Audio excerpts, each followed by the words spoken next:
سٹین Jensen کو شمالی California کے میرین میمل سینٹر میں زخمی سی لائنز کی مدد کے لیے رضاکارانہ طور پر کام کرنا بہت پسند ہے۔ انہیں اس سے اتنی محبت ہے کہ جب ان کی 65ویں سالگرہ قریب آئی تو انہوں نے اپنے 1400 فیس بک دوستوں کو اس سینٹر کے لیے پیسے اکٹھے کرنے میں مدد دینے کی درخواست کی۔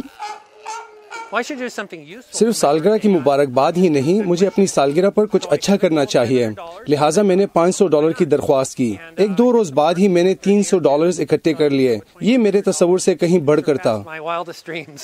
جینسن نے فیس بک کے اس نئے فیچر کا استعمال کیا جس میں سالگرہ منانے والا شخص اپنے دوست احباب کو اپنے پسندیدہ مقصد کے لیے چندہ دینے کی درخواست کر سکتا ہے۔ جینسن نے اپنے ڈونرز کو بتایا کہ ان کی مدد سے کتنا فائدہ ہوا۔ میں نے بتایا کہ آپ کی مدد سے بے شمار مچھلیاں خریدی گئی جس سے اس سینٹر کے تمام جانور کئی روز تک کھانا کھائیں گے۔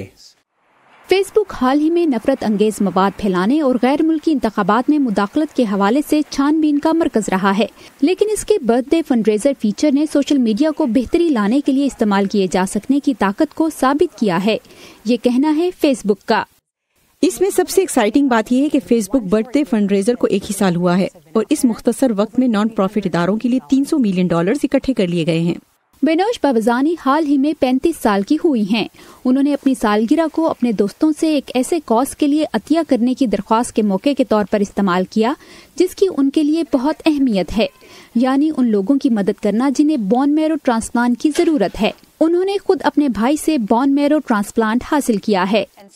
یہ نہیں کہ میرا جسم کینسر زدہ سیل بنا رہا تھا، بلکہ یہ سیل بنا ہی نہیں رہا تھا۔ بس آپ تصور کریں، A Boy in the Bubble with کا مجھے سب سے الگ تھلگ کر دیا گیا کیونکہ میری حفاظت کے لیے مجھ میں قوت مدافعت نہیں تھی۔